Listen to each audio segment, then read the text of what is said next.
একসময় আপনারাও সাবেক হবেন। আমি সাবেক ছাত্রলীগের নেতা হিসাবে আপনার আজকের এই প্রোগ্রাম করার জন্য আপনাদেরকে আমি আমার প্রার্থী হিসাবে আপনাদেরকে ধন্যবাদ জানাই এবং ছাত্রলীগের নেতা হিসাবে সাবেক নেতা হিসাবে আপনাদেরকে ধন্যবাদ জানাই। কারণ আমি উপজেলার ভাইস চেয়ারম্যান, আপনারা আমাকে পরিশ্রম করে অনেক কষ্ট করে 2019 সালের 29 মার্চ নির্বাচনে বিপুল ভোটে আমাকে বিজয় করেছেন। আজকে উপজেলা নির্বাচন, সেই নির্বাচনে আমি মনে করবো আমার এই ছাত্রলীগ ভাইয়েরা যদি আমার পাশে থাকে তাহলে আমি 21শে মে মঙ্গলবার আমার দোয়ার মার্কা সর্বোচ্চ ভোট পাই আমি উপজেলা পরিষদের চেয়ারম্যান নির্বাচিত হব। কারণ আমার সাথে ছাত্রলীগ আছে, মহিলা আওয়ামী লীগ আছে, জেলা আওয়ামী লীগ আছে, যুবলীগ আছে, স্বেচ্ছাসেবক লীগ আছে, প্রতিটা সংগঠন, যুব মহিলা লীগ আছে, প্রতিটা সংগঠন আমার সাথে আছে।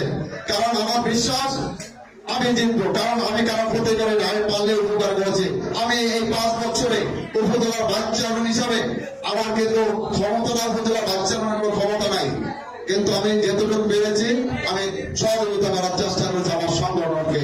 তবে আল্লাহ পাক যদি আমাকে কবুল করে, আপনারা যদি সহযোগিতা করেন, আমি যদি নির্বাচিত হই তাহলে আমি আপনাদেরকে নিয়ে এই উপজেলার সমস্ত কার্যক্রম যেখানে যে কাজ দরকার সেই কাজগুলি আমি করবো। তবে আমি আপনাদের সাথে নিয়ে আমি সংগঠনের বাইরে যাবো না। আমি সংগঠন আমার পাশে যখন আছে আমি আমার সংগঠনের পাশে থাকবো।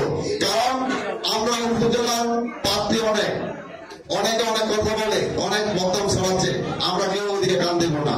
আমরা প্রার্থীগুলিকে আয়ের ব্যাপারে আমার মার্কা দেওয়ার দল। আমি চাই আপনারা এখানে ছাত্রলীগের যারা আছেন প্রতিটা ছাত্রলীগের নেতা যদি আয়ুব হয়ে কাজ করেন, আমার বিশ্বাস আমরা 134টা কেন্দ্র, আমরা প্রতিটা কেন্দ্র সর্বোচ্চ ভোট পেয়ে বিজয় হবো। এবং সেটার জন্য আজকে 10 তারিখ আর আছে 11 দিন। আমরা যদি আজকের থেকে নেমে যাই প্রতিটা ওয়ার্ডে এবং প্রতিটা কেন্দ্রে, তাহলে আমরা বিপুল ভোটে বিজয় হবো। তবে আমি এখন আপনারা সকলে মিলে কিভাবে কেন্দ্র কমিটির সাথে সমন্বয় হবেন, কিভাবে আলাদা ওয়ার্ড করবেন, সেগুলি আপনারা জেলা ছাত্রলীগের